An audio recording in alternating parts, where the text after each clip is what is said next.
Hello friend, कैसे हैं आप सब। उम्मीद है कि आप सब अच्छे हैं, आप लोग की तैयारी अच्छी चलिए। ठीक दोस्त, तो आज हम आप लोग के साथ यूटेरिया का जो प्रैक्टिस सेट आया है जो एनसीईआरटी पैटर्न पे है। टोटल इसमें 17 सेट है। कितने टोटल 17 सेट है।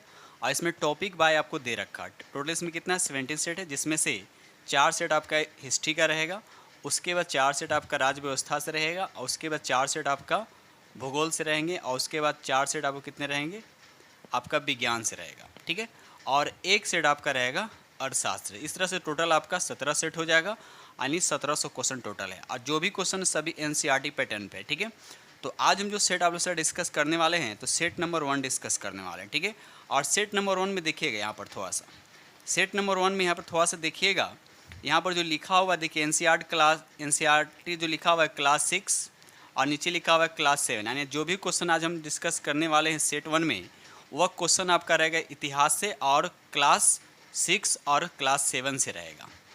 ठीक दोस्त, तो जो 6 और क्लास का अगर बुक पढ़े एनसीईआरटी, तो वो इस सेट को यानी सेट नंबर 1 को अच्छे से कंप्लीट कर सकते हैं। ठीक है, उसके बाद देखिए यहाँ पर देखिए आपका टोटल 80 रहेगा आपका एनसीईआरटी, यानी 6 और 7 से क्वेश्चन रहेगा।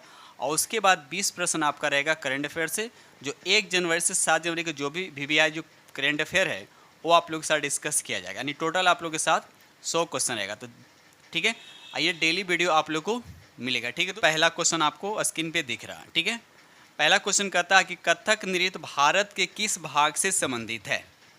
तो यहाँ पर राइट आंसर आपका क्या हो जाएगा, आपका ए हो जाएगा। देखिए थोड़ा सा हम बताते चलते हैं, ये क्लास 7 का है, चैप्टर भी दे रखा है इसका चैप्टर 7 में, और पेज नंबर 84 पर आप जब देखिएगा क्लास 7, उसके बाद पेज नंबर 7 पे, पेज नंबर कितना आपका 84, और चैप्टर नंबर आपका 7 पे जब देखिएगा तो आपको क्वेश्चन दिखने को मिलेगा। ठीक है, तो यहाँ पर राइट आंसर आपका क्या हो जाएगा, आपका ए हो जाएगा उत्तर भारत। ठीक है, और कथक जो है यहाँ पे, कथक जो है ये जो शब्द जो है कथा शब्द से निकला है। ठीक है, तो याद रखिएगा। चलिए आगे बढ़ते हम लोग अगले प्रश्न की तरफ। क्वेश्चन नंबर यहाँ पे 2 कहता है कि मेसोलिथिक या मध्य पाषाण युग के संबंध में निम्नलिखित कथनों पर विचार करें। तो आपको बताना है इसमें से कौन कौन सा कथन आपका सत्य है। तो यहाँ पर देखा जाए तो सिर्फ पहला ही आपको दे रखा है, इस समय पत्थर के औजार को माइक्रोलिथ कहा जाता है। ये स्टेटमेंट बिल्कुल सही है। उसके बाद दूसरा कहता है कि पत्थर के औजार आकार में बड़े थे, नहीं आकार में बड़े नहीं थे बल्कि छोटे थे। तो ये स्टेटमेंट आपका गलत है। और उसके बाद ये भी स्टेटमेंट आपका गलत, सिर्फ यहाँ पर आपका पहला स्टेटमेंट है। तो राइट आंसर आपका सी हो जाएगा। और ये भी जो है क्लास 7 का चैप्टर, क्लास 7 और चैप्टर नंबर 6 का है। ठीक है, चलिए आगे बढ़ते हम लोग अगले प्रश्न की तरफ। ये रहा अगला प्रश्न की क्वेश्चन नंबर आपका यहाँ पे 3 कहता है कि बसोहली शैली किस राज्य से संबंधित है। तो यहाँ पर राइट आंसर आपका ए हो जाएगा हिमाचल प्रदेश। याद रखिएगा हिमाचल प्रदेश जो है इसका राइट आंसर हो जाएगा। क्वेश्चन नंबर यहाँ पे 4 कहता है रस मंजरी की रचना किसने की है। तो यहाँ पर राइट आंसर आपका सी हो जाएगा भानुदत्त। याद रखिएगा भानुदत्त जो है इसका राइट आंसर हो जाएगा। और साथ साथ ये भी याद रखिएगा कि हिमाचल प्रदेश में लघु चित्रकला की जो सबसे लोकप्रिय पुस्तक थी वो कौन सी थी। तो याद रखिए रसमंजरी थी, जिसकी रचनाकार कौन है, तो याद रखिएगा भानुदत्त। ठीक है दोस्त, ये आपका 7 क्लास का इतिहास का जब बुक दिखेगा तो चैप्टर नंबर आपका 7 या पेज नंबर आपका 88 पे दे रखा है। ठीक है, अगर आपका विश्वास नहीं तो आप लोग देख सकते हैं। ठीक है ना। चलिए, तो जो भी यहाँ पर क्वेश्चन हम लोग डिस्कस करेंगे वह क्लास 6 और क्लास 7 का एनसीईआरटी बुक का इतिहास से हम लोग क्वेश्चन डिस्कस कर रहे हैं। ठीक है दोस्त, चलिए इसी तरह से उसके बाद हम जो डिस्कस सेट नंबर 2 करेंगे वो आपका 8 और 9 का रहेगा। ठीक है, चलिए ये हरदम पुराण के संबंध में निम्नलिखित कथनों पर विचार करें। ठीक है, तो यहाँ पर देखा है पहला दे रखा है इसकी रचना बंगाल में की गई थी। ये स्टेटमेंट बिल्कुल सही है। दूसरा कहता है इसमें ब्राह्मणों की कुछ विशिष्ट प्रकार की मछलियाँ खाने की अनुमति दी गई थी। ये भी आपका राइट है। तो यहाँ पर राइट आंसर आपका क्या हो जाएगा, सी हो जाएगा। आगे बढ़ते हम लोग। यहाँ पर देखिए आपको मिलान करना है। ठीक है, एक तरफ दे रखा मुगल बादशाह, उसके बाद वर्ष दे रखा। ठीक है, तो पहले यहाँ देखिए दे रखा आपका फर्रुखसियार। तो इसका शासनकाल कब से कब तक था भी याद रखिएगा। तो यहाँ पर हो जाएगा आपका 2 हो जाएगा, यानी 1713 से 1719, यानी ए का हो जाएगा आपका 2, ए का हो जाएगा 2। आलमगीर यहाँ पर हो जाएगा 1754 से 1759, यानी हो जाएगा आपका 3 हो जाएगा। उसके बाद शाह आलम द्वितीय जो हो जाएगा ये आपका 1759 से 1806 हो जाएगा, यानी उसके बाद 4 आएगा, 4 के बाद आपका 1, यानी 2 3 4 1, 2 3 4 1 राइट आंसर आपका यहाँ पे बी हो जाएगा। आगे बढ़ते हम लोग। क्वेश्चन नंबर यहाँ पे 7 कहता है कि मुगल काल में सवाई राजा जय सिंह को किस क्षेत्र की सूबेदारी मिली। तो यहाँ पर 7 का जो आंसर हो जाएगा आपका बी हो जाएगा, मालवा का। तो राइट आंसर आपका यहाँ पे बी हो जाएगा। ये रहा अगला प्रश्न, देखिए क्वेश्चन नंबर आपका यहाँ पे 8 कहता है कि नवपाषाण काल के औजार के संबंध में निम्नलिखित कथनों पर विचार कीजिए। पहला कहता है कि औजार पॉलिश किए जाते थे। आपको बताना है कुट से सही विकल्प चुनना है ना। तो औजार पॉलिश किए जाते थे, ये स्टेटमेंट बिल्कुल सही है। दूसरा कहता है इस अवधि में ओखल और मूसल का उपयोग अनाज को पीसने के लिए किया जाता है, तो ये भी सही है। तो यहाँ पर 8 का राइट आंसर आपका सी हो जाएगा। ये रहा अगला प्रश्न की क्वेश्चन नंबर आपका यहाँ पे 9 कहता है कि सिख जत्थों तथा मिसलों की संयुक्त सेना को क्या कहा जाता था। तो यहाँ पर राइट आंसर आपका सी हो जाएगा, दल खालसा। याद रखिएगा दल खालसा। तो राइट आंसर आपका यहाँ पे सी हो जाएगा। ये रहा अगला प्रश्न की क्वेश्चन नंबर आपका 10 कहता है सिखों की राखी व्यवस्था के अंतर्गत उपज का कितना प्रतिशत हिस्सा संरक्षण के लिए लिया जाता था। तो यहाँ पर राइट आंसर आपका सी हो जाएगा, 20% जो है इसका सही आंसर हो जाएगा। ठीक है, चलिए ये रहा अगला प्रश्न की क्वेश्चन नंबर आपका यहाँ पे 11 कहता है कि ऋग वैदिक काल के दौरान प्रचलित राजनीतिक व्यवस्था के बारे में सत्य कथन का चयन करना। ठीक है, पहला कहता है कि राजा के पास लोगों से कर एकत्र करने की शक्ति थी। दूसरा स्टेटमेंट दे रखा है कि राजा का पुत्र स्वाभाविक रूप से राजा का उत्तराधिकारी होता था। तो ये दोनों स्टेटमेंट आपका ऋग वैदिक काल के दौरान नहीं होता था। तो यहाँ पर राइट आंसर आपका क्या हो जाएगा, आपका डी हो जाएगा।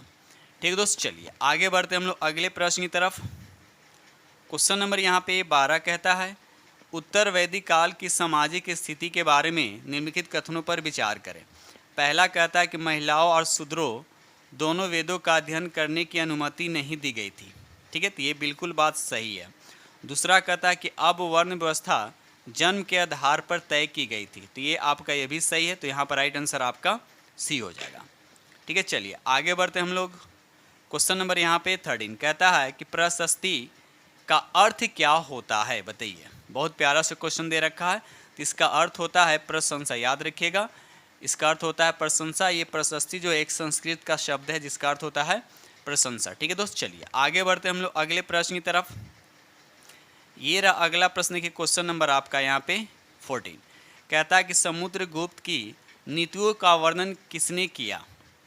तो यहाँ पर राइट आंसर आपका डी हो जाएगा, हरिसेन ने। याद रखिएगा हरिसेन जो है इसका सही आंसर आपका हो जाएगा।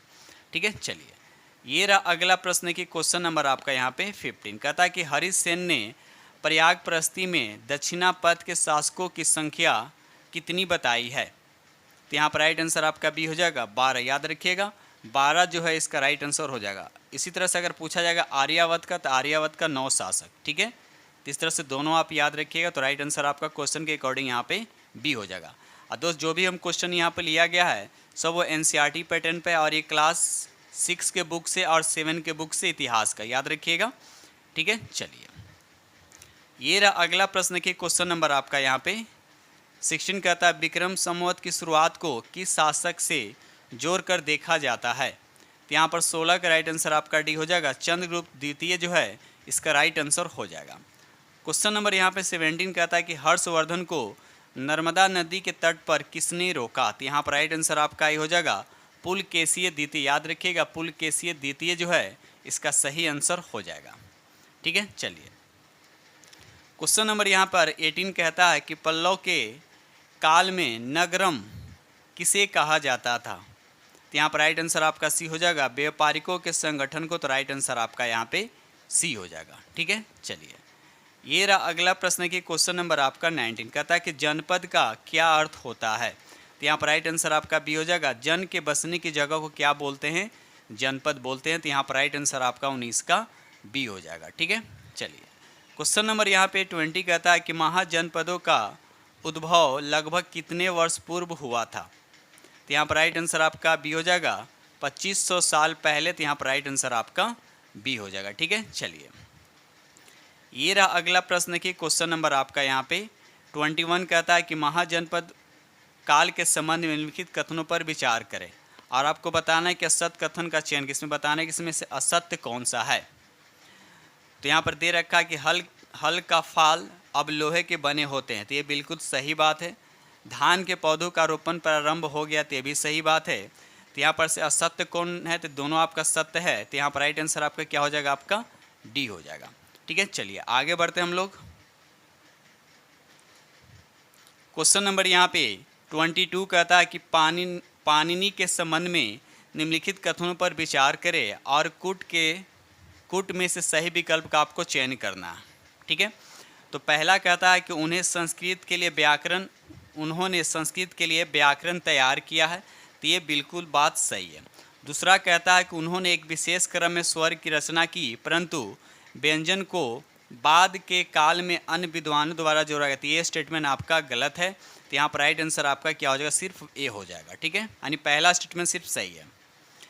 क्वेश्चन नंबर यहाँ पे 23 कहता है कि वज्जी संघ का वर्णन किस पुस्तक में मिलता है, यानी आपको बताना है कि वज्जी संघ का वर्णन जो है किस पुस्तक में है। तो यहाँ पर राइट आंसर आपका सी हो जाएगा, दीर्घ निकाय में। याद रखिएगा, दीर्घ निकाय जो है इसका राइट आंसर हो जाएगा। ठीक है, चलिए आगे बढ़ते हैं हम लोग अगले प्रश्न की तरफ। क्वेश्चन नंबर यहाँ पे 24 कहता है कि पुरी उड़ीसा में जगन्नाथ जी का मंदिर किस वंश के शासक ने बनवाया, बताइए। तो यहाँ पर राइट आंसर आपका डी हो जाएगा, गंग वंश ने। याद रखिएगा, गंग वंश ने इसको बनाया था। ठीक है, यानी 12वीं शताब्दी में गंग वंश के एक अत्यंत प्रतापी राजा अनंत वर्मन ने पुरी में पुरुषोत्तम जगन्नाथ के लिए एक मंदिर बनवाने का निश्चय किया था। ठीक है, चलिए आगे बढ़ते हैं हम लोग अगले प्रश्न की तरफ। ये रहा अगला प्रश्न की क्वेश्चन नंबर आपका 25 कहता है कि अकबर ने बंगाल को किस वर्ष जीता। तो यहाँ पर राइट आंसर आपका बी हो जाएगा, 1586 जो है इसका सही आंसर हो जाएगा। ठीक है, चलिए आगे बढ़ते हैं हम लोग। ये रहा अगला प्रश्न की क्वेश्चन नंबर आपका यहाँ पे 26 कहता है कि दक्षिण भारतीय भक्ति संतों के बारे में सत्य कथन का चयन करना है, बताने इसमें कौन कौन सा कथन आपका सत्य है। तो पहला कहता है कि नयनार शैव संत थे, तो ये आपका सही हो जाएगा। दूसरा कहता है कि अलवार जो है वैष्णव संत थे, तो ये भी आपका सही, यानी 1 और 2 आपका सही। तीसरा कहता है ये संत केवल अस्पृश्य समझे जाने वाले पुलैया तथा पनार जातियों के लोग थे, तो ये स्टेटमेंट आपका गलत है। तो यहाँ पर राइट आंसर आपका ए हो जाएगा। ठीक है, चलिए आगे बढ़ते हैं हम लोग। क्वेश्चन नंबर यहाँ पे 27 कहता है कि निम्नलिखित कथनों पर विचार करें। पहला कहता है कि पुहार पांडवों का बंदरगाह था, पुहार जो है पांडवों का बंदरगाह था। दूसरा स्टेटमेंट दे रखा है मदुरै चोलों का बंदरगाह था, तो आपको बताना सही स्टेटमेंट बताना है। ठीक है, तो यहाँ पर देखिए तो दोनों स्टेटमेंट आपके क्या है यहाँ पे गलत है, तो यहाँ पर राइट आंसर आपका क्या हो जाएगा, आपका डी हो जाएगा। यहाँ पर दोनों स्टेटमेंट क्या है आपका गलत है, तो यहाँ पर राइट आंसर आपका क्या हो जाएगा, डी हो जाएगा। अब यहाँ पर देखिए यहाँ पर देखिए पुहार की बात किया तो पुहार जो किसका बंदरगाह था, तो चोल का था। किसका था, तो चोल का था। और मदुरै किसका बंदरगाह था, तो पांडव का था, जो कि उल्टा यहाँ पे लिखा हुआ है। ठीक है, इसलिए यहाँ पर दोनों स्टेटमेंट आपका गलत है, तो यहाँ पर राइट आंसर आपका डी हो जाएगा। ये रहा अगला प्रश्न की क्वेश्चन नंबर आपका यहाँ पे 28 कहता है कि दार्शनिक शंकर के बारे में निम्नलिखित कथनों पर विचार करें, बताइए यहाँ पर कौन सा कथन आपका सही है। पहला कहता है कि शंकर का जन्म 8वीं शताब्दी के तमिलनाडु में, तो यह स्टेटमेंट आपका गलत है। दूसरा कहता है कि वे अद्वैतवाद के समर्थक थे, तो ये सही है। उन्होंने जगत को मिथ्या या माया कहा, तो ये भी आपका सही है।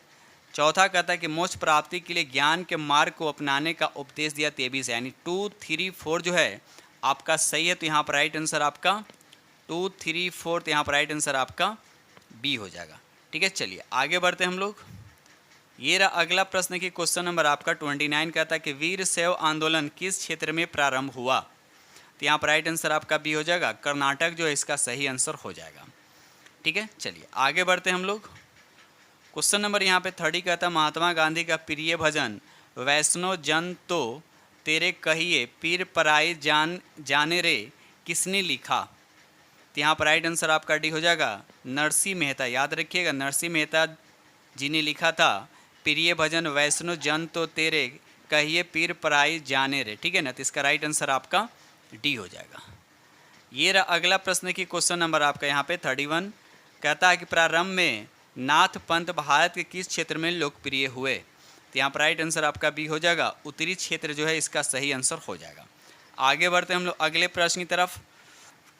क्वेश्चन नंबर यहाँ पे 32 कहता है मीराबाई किसकी अनुयायी बन गई। तो यहाँ पर राइट आंसर आपका डी हो जाएगा, रविदास का। ठीक है, राइट आंसर आपका डी हो जाएगा। ये रहा अगला प्रश्न की क्वेश्चन नंबर आपका यहाँ पे 33 कहता है चोल काल में करों के संबंध में निम्नलिखित कथनों पर विचार करें और नीचे दिए कोड की सहायता से आपको सही विकल्प का चयन करना।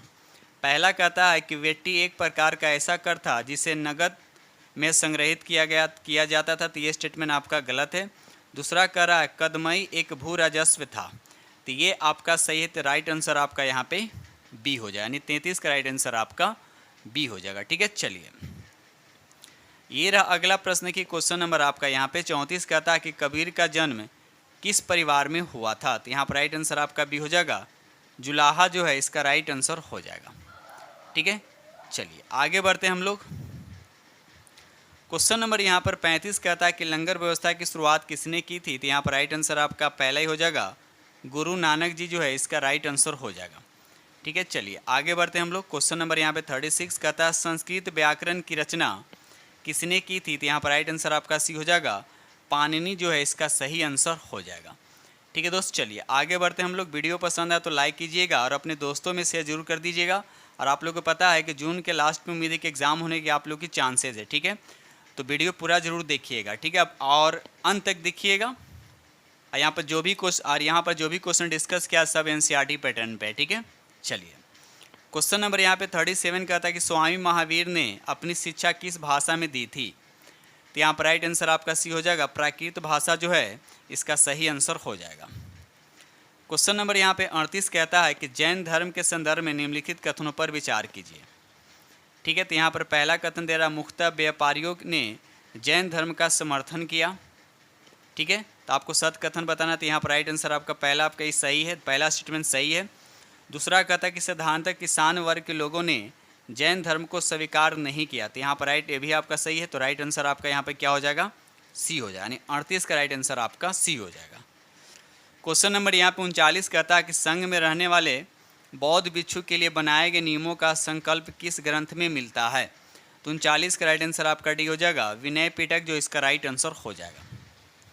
ये रहा अगला प्रश्न की क्वेश्चन नंबर आपका यहाँ पे 40 कहता है कि निम्नलिखित में से कौन सा कथन बौद्ध संघ के संदर्भ में सही नहीं है, तो यहाँ पर देखा जाए तो राइट आंसर आपका यहाँ पे डी हो जाएगा, विवाहित स्त्रियों को संघ में प्रवेश के लिए अपने माता पिता से अनुमति की आवश्यकता होती थी, तो ये स्टेटमेंट आपका क्या है, गलत है। तो राइट आंसर आपका यहाँ पे डी हो जाएगा।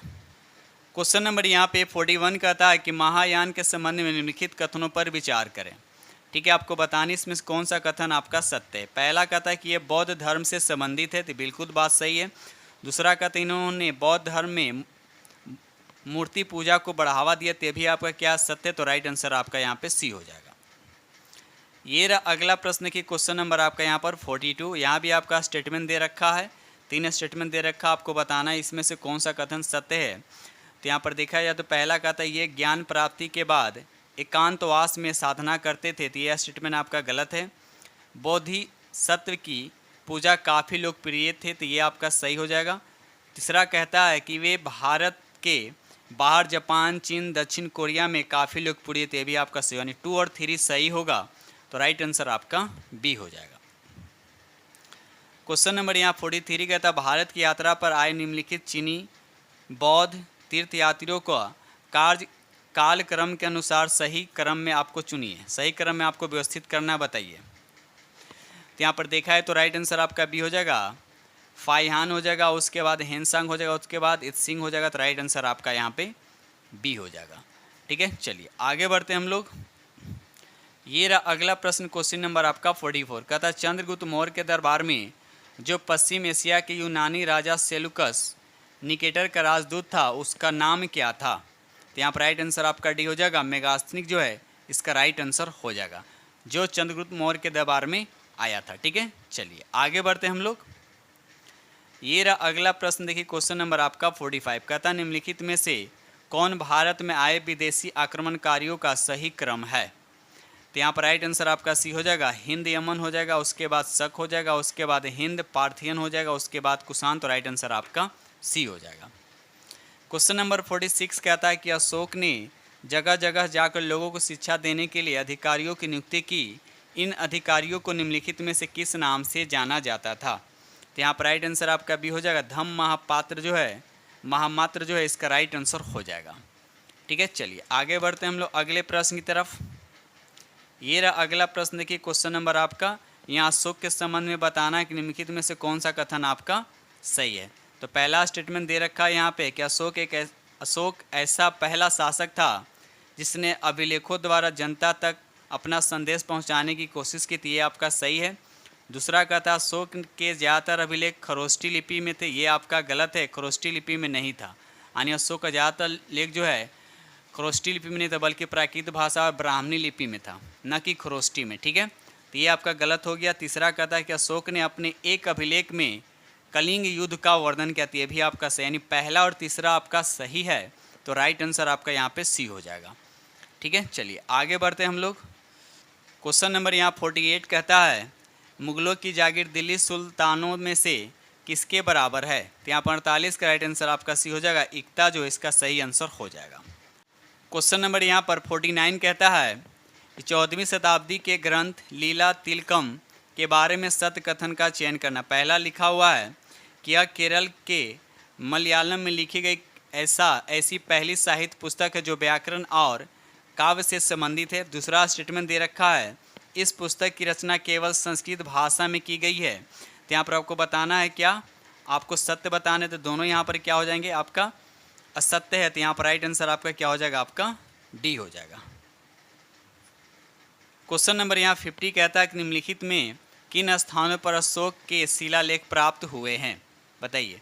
तो यहाँ पर राइट आंसर आपका क्या हो जाएगा, यहाँ पर आपका कंधार भी हो जाएगा, ब्रह्मागिरी हो जाएगा, गिरनार हो जाएगा, जौगढ़ हो जाएगा, लुम्बिनी। तो यहाँ पर राइट आंसर आपका क्या हो जाएगा, प्रयुक्त में से सभी। तो राइट आंसर आपका यहाँ पे डी हो जाएगा।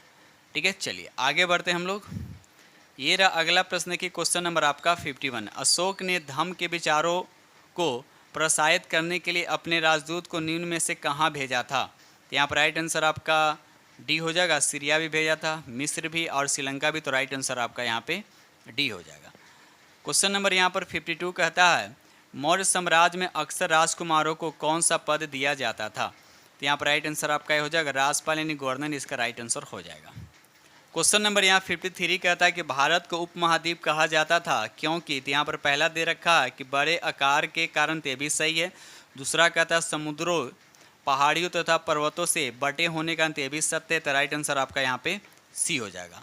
ये रहा अगला प्रश्न की क्वेश्चन नंबर आपका 54 कहता है महाजनपद काल में अनाज रखने के लिए किस पात्र का उपयोग किया जाता था? तो यहाँ पर राइट आंसर आपका भी हो जाएगा चित्रित धूसर मृत भांड जो है, इसका राइट आंसर हो जाएगा। क्वेश्चन नंबर यहाँ पर 55 कहता है कि पांडुलिपियों का क्या महत्व है? तो यहाँ पर राइट आंसर आपका बताना है। तो यहाँ पर राइट आंसर आपका क्या हो जाएगा, प्राचीन ज्ञान विज्ञान की बातों की चर्चा। ते भी सही हो जाएगा। राजाओं के जीवन की चर्चा की प्राप्ति। ते भी सही है। धार्मिक मान्यताओं व व्यवहारों की चर्चा। ते भी सही है। चौथा लिखा स्तंभ लेखों का अध्ययन में। ते भी आपका सही है। तो यहाँ पर चारों का चारों सही है। तो देखते हैं ऑप्शन क्या दे रखा है यहाँ पे। तो यहाँ पर राइट आंसर आपका क्या हो जाएगा, डी हो जाए। 55 का राइट आंसर आपका डी हो जाएगा। क्वेश्चन नंबर यहाँ पे 56 का था निम्नलिखित में से कौन कुषाणों की दूसरी राजधानी रही है? तो यहाँ पर राइट आंसर आपका सी हो जाएगा। मथुरा जो है इसका राइट आंसर हो जाएगा। ठीक है, चलिए आगे बढ़ते हैं हम लोग अगले प्रश्न की तरफ। क्वेश्चन नंबर यहाँ पे 57 कहता है अरिकामेडु नामक प्राचीन पतन निम्नलिखित में से कहाँ स्थित है? तो यहाँ पर राइट आंसर आपका डी हो जाएगा। पुडुचेरी इसका राइट आंसर हो जाएगा। क्वेश्चन नंबर 58 कहता है कि जातक कथाओं का संकल्प जो है, संकलन जो है निम्नलिखित में से किसके द्वारा किया गया था? तो यहाँ पर राइट आंसर आपका ए हो जाएगा बौद्ध अनुयायियों के द्वारा। तो राइट आंसर आपका ए हो जाएगा। क्वेश्चन नंबर यहाँ 59 कहता है कि दक्षिण भारत तमिल क्षेत्र में बड़ी भूस्वामियों को क्या कहा जाता था? तो 59 का राइट आंसर आपका डी हो जाएगा। वेल्लल्ला जो है इसका राइट आंसर हो जाएगा। ठीक है, क्वेश्चन नंबर यहाँ पे 60 कहता है कि अफगानिस्तान से प्राप्त होने वाले कंधार अभिलेख के संबंध में निम्नलिखित कथनों पर आपको क्या करना है, विचार करना है। तो पहला कहता है कि अभिलेख पर अशोक शासक का आदेश उत्कीर्ण करवाया गया। तो ये आपका सही है। दूसरा कहता है इसे ब्राह्मी भाषा में लिखा गया। तो ये आपका गलत है। सिर्फ यहाँ पर पहला सही है। तो राइट आंसर आपका ए हो जाएगा। क्वेश्चन नंबर यहाँ पे 61 कहता है कि पुरातात्विक स्रोतों के संबंध में निम्नलिखित में से कौन सा चीज़ें शामिल होती है। तो यहाँ पर राइट आंसर देखा जाए तो आपका अभिलेख भी हो जाएगा, मिट्टी के बर्तन भी हो जाएंगे, उसके बाद जानवरों की हड्डी भी हो जाएगा, उसके बाद यहाँ पे धातु भी हो जाएगा, औजार भी, आभूषण भी। तो यहाँ पर राइट आंसर आपका 6 सही है। तो 6 किस ऑप्शन में, तो यहाँ पर राइट आंसर आपका सी हो जाएगा। ठीक है, चलिए आगे बढ़ते हम लोग अगले प्रश्न की तरफ। क्वेश्चन नंबर यहाँ पे आपका 62 कहता है प्रारंभिक मानव आखेटक खाद्य संग्राहक के रूप में एक जगह से दूसरे जगह क्यों घूमते थे। तो पहला दे रखा है एक जगह रुकने के कारण वहाँ के फल, वृक्ष तथा जानवरों को खाकर समाप्त कर देते थे, ये सही बात है। शिकार ढूंढने के कारण तो ये भी सही है। मवेशियों को चारा ढूंढने के लिए ये भी सही है।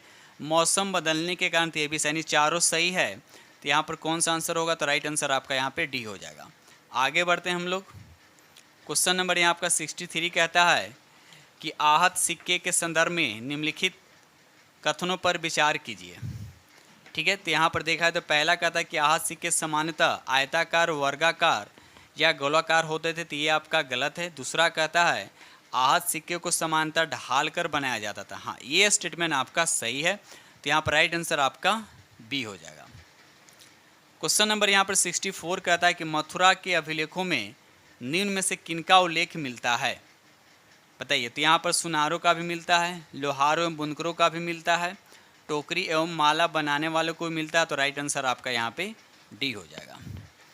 क्वेश्चन नंबर यहाँ पे 65 कहता है कि संगमकालीन व्यापार के संदर्भ में निम्नलिखित में से कौन सा कथन आपका सही नहीं है, ये बताना है। तो यहाँ पर पहला ही ऑप्शन दे रखा है व्यापारी सामानों को ले जाने के लिए केवल समुद्री मार्गों का प्रयोग करते थे, ये आपका गलत है। समुद्री मार्गों का ही प्रयोग नहीं होता था, सड़कों का भी प्रयोग होता था। ठीक है, तो ये स्टेटमेंट आपका गलत है। आगे बढ़ते हैं हम लोग। ये रहा अगला प्रश्न की क्वेश्चन नंबर आपका यहाँ पे 66 कहता है बुद्ध की जीवनी, बुद्ध चरित्र की रचना निम्नलिखित में से किसने की। तो यहाँ पर राइट आंसर आपका डी हो जाएगा। अश्वघोष जो है इसका सही आंसर हो जाएगा। ये रहा अगला प्रश्न की क्वेश्चन नंबर आपका यहाँ पे 67 कहता है कि बौद्ध धर्म के प्रसार के संदर्भ में निम्नलिखित कथनों पर विचार कीजिए और आपको सही बताना है। ठीक है, पहला कहता है बौद्ध धर्म दक्षिण पूर्व की ओर श्रीलंका, म्यांमार, थाईलैंड, इंडोनेशिया सहित दक्षिण पूर्व एशिया के अन्य भाग में भी फैला, तो ये सही है।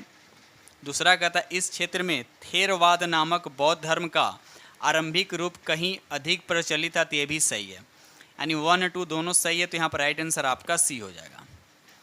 ये रहा अगला प्रश्न की क्वेश्चन नंबर आपका 68 कहता है कि प्रायः स्तूपों के चारों ओर परिक्रमा करने के लिए एक वृत्ताकार पथ होता था, पथ यानी रास्ता होता था जो कहलाता था। तो यहाँ पर राइट आंसर आपका बी हो जाएगा।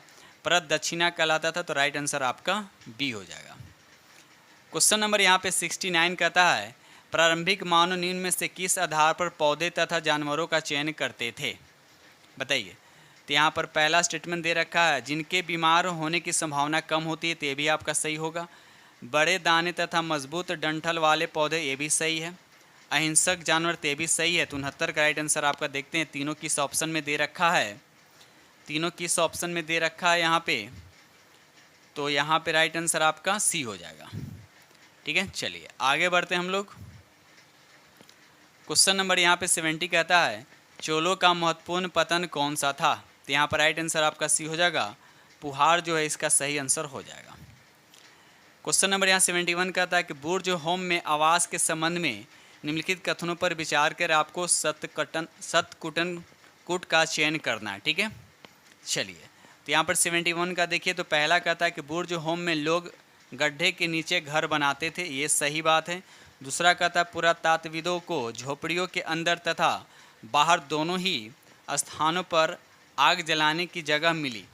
तो यहाँ पर राइट आंसर आपका क्या हो जाएगा, आपका सी होगा, नहीं दोनों आपका सत्य है। क्वेश्चन नंबर यहाँ पे 72 कहता है कुषाणों के समय में बौद्ध धर्म की किस नई शाखा का विकास हुआ था। 72 का राइट आंसर आपका बी हो जाएगा। महायान जो है इसका राइट आंसर हो जाएगा। क्वेश्चन नंबर यहाँ 73 कहता है कि हड़प्पाई संस्कृति के संबंध में सही मिलान करना है आपको। ठीक है, तो यहाँ पर देखिए एक की बात करते हैं, तांबा जो हो जाएगा आपका बी हो जाएगा, राजस्थान हो जाएगा। टीन आपका हो जाएगा, ए का हो जाएगा बी हो जाएगा, और 2 का हो जाएगा आपका ए हो जाएगा, 3 का हो जाएगा आपका कर्नाटक। यानी पहले बी होगा, उसके बाद ए होगा, उसके बाद सी होगा, यानी 1 का हो जाएगा बी, तो 1 का बी तो यहाँ पर 2 जगह लिखा है, तो यहाँ पर राइट आंसर आपका क्या हो जाएगा, बी हो जाएगा। 2 का ए या 3 का सी, तो राइट आंसर आपका बी हो जाएगा। क्वेश्चन नंबर यहाँ पे 74 कहता है कि हड़प्पाई सभ्यता के अंत के संबंध में इतिहासकारों ने क्या क्या अटकलें लगाई, बताइए। तो यहाँ पर राइट आंसर आपका क्या हो, तो राइट आंसर आपका देखा जाए तो पहला का नदियों को सूखने के कारण, तो ये भी सही है। जंगलों के विनाश होने के कारण, ये भी राइट है। चारागाह मैदान समाप्त होने के कारण, तो ये भी आपका सही है। चौथा बाढ़ के कारण, ये भी सही है। पाँचवा कहता है शासकों के नियंत्रण समाप्त होने के कारण, तो ये भी सही है, यानी पाँचों सही है।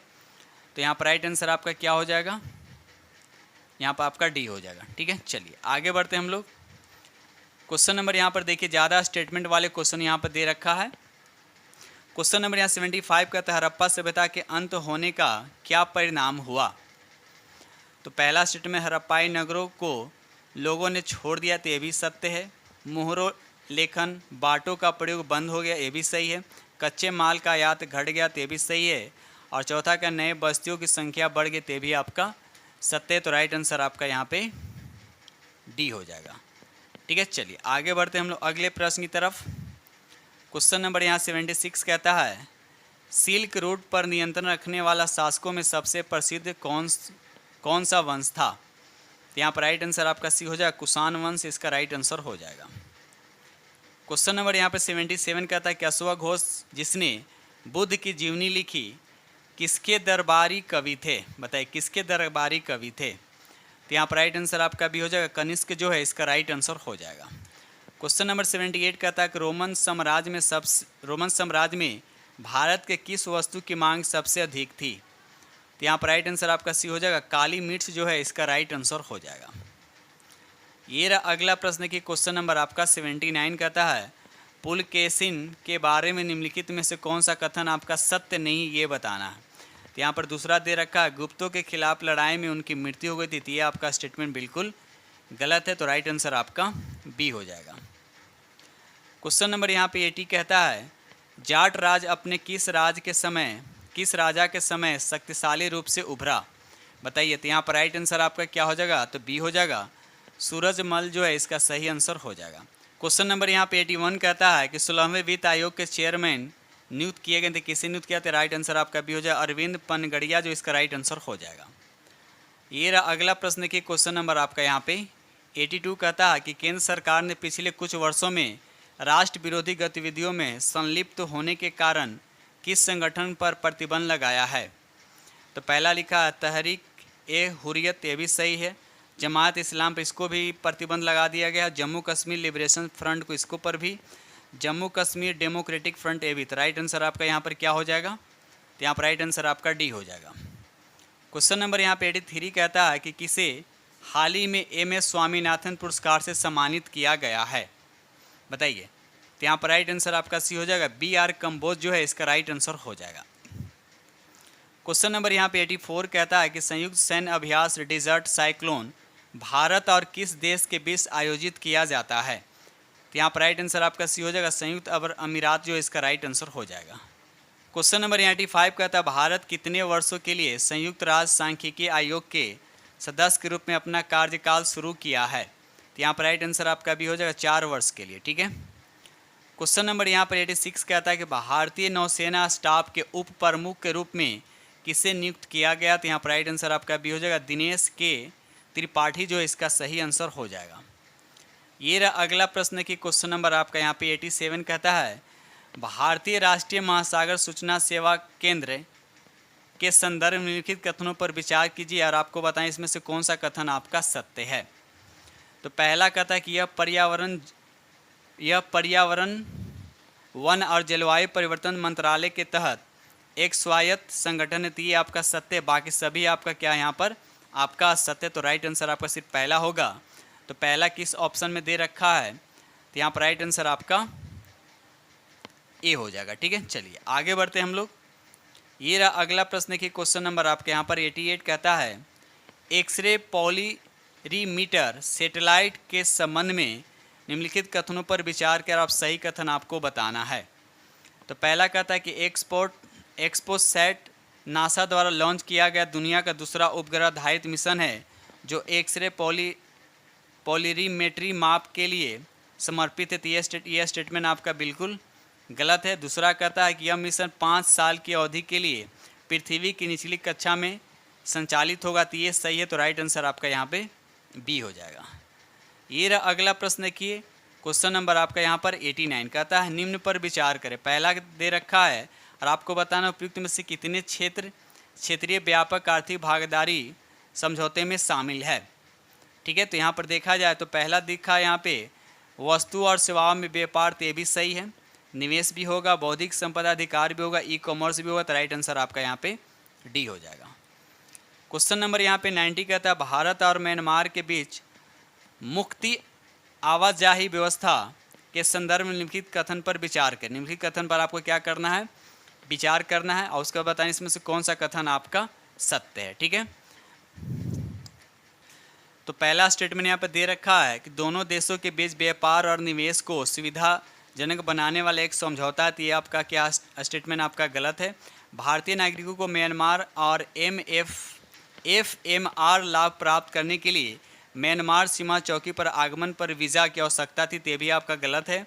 भारत म्यांमार सीमा की पूरी लंबाई FMR के अंतर्गत आती, तो भी यानी तीनों का तीनों स्टेटमेंट आपका गलत है, सही कोई नहीं है। ठीक है, तो यहाँ पर राइट आंसर आपका क्या हो जाएगा, आपका डी हो जाएगा। ठीक है, चलिए आगे बढ़ते हैं हम लोग। क्वेश्चन नंबर यहाँ पे 91 कहता है कि वस्तुओं एवं सेवा कर यानी GST के संदर्भ में निम्नलिखित कथनों पर विचार करना है। ठीक है, और आपको बताना क्या है, इसमें से आपको सही बताना है। ठीक है, चलिए तो यहाँ पर देखिए पहला स्टेटमेंट कह रहा है कि GST में निर्यातक अपने उत्पादक कर का भुगतान नहीं करते हैं, लेकिन वे अपने इनपुट पर भुगतान किए गए कर पर रिफंड के हकदार है। तो ये स्टेटमेंट आपका बिल्कुल सही है, बाकी सभी स्टेटमेंट आपके क्या हैं, गलत है। तो यहाँ पर राइट आंसर आपका सिर्फ ए हो जाएगा। ठीक है, चलिए आगे बढ़ते हैं हम लोग अगले प्रश्न की तरफ। क्वेश्चन नंबर यहाँ पे 92 कहता है निम्नलिखित में से कौन सा अंतर्राष्ट्रीय संगठन वैश्विक परमाणु आदेश का अनुपालन सुनिश्चित करने के लिए परमाणु गतिविधियों की निगरानी और विनियमन में महत्वपूर्ण भूमिका निभाता है। तो यहाँ पर राइट आंसर आपका हो जाएगा अंतर्राष्ट्रीय परमाणु ऊर्जा एजेंसी, जो है इसका राइट आंसर हो जाएगा।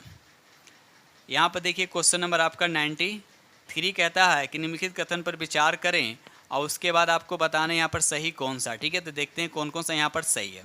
तो पहला स्टेटमेंट यहाँ पर दे रखा है कि मालदीव में इंडिया आउट अभियान का प्रारंभिक उद्देश्य भारत से जुड़ी सभी बुनियादी ढांचा परियोजनाओं को रोकना है। तो ये स्टेटमेंट आपका क्या है, गलत है।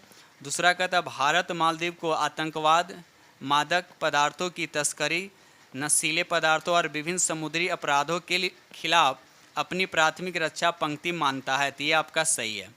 तीसरा कहता है भारत मालदीव में ग्रेटर माले कनेक्टिविटी प्रोजेक्ट विकसित करा, तो ये भी सही, यानी 2 और 3 सही है। तो यहाँ पर राइट आंसर आपका बी हो जाएगा। ठीक है, चलिए आगे बढ़ते हैं हम लोग।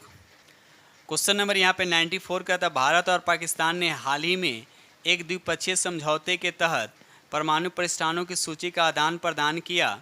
इस संधि के संदर्भ में लिखित कथनों में सही कथन आपको बताना। तो पहला लिखा परमाणु प्रतिष्ठानों की सूचियों के आदान प्रदान का प्राथमिक उद्देश्य परमाणु हथियार परीक्षण को सुविधाजनक बनाना था। तो ये स्टेटमेंट आपका गलत है। उसके बाद दूसरा स्टेटमेंट कहता है कि इस समझौते का उद्देश्य दोनों देशों के बीच आर्थिक व्यापार को बढ़ावा देना। तो ये भी गलत है। तो राइट आंसर आप पूछ रहे हैं कि सही कौन, तो दोनों में से कोई सही नहीं है। तो राइट आंसर आपका यहाँ पे डी हो जाएगा। क्वेश्चन नंबर यहाँ पे 95 कहता है हाल ही में किस राज्य में हर जिले में ड्रोन पुलिस यूनिट की स्थापना होगी, बताइए।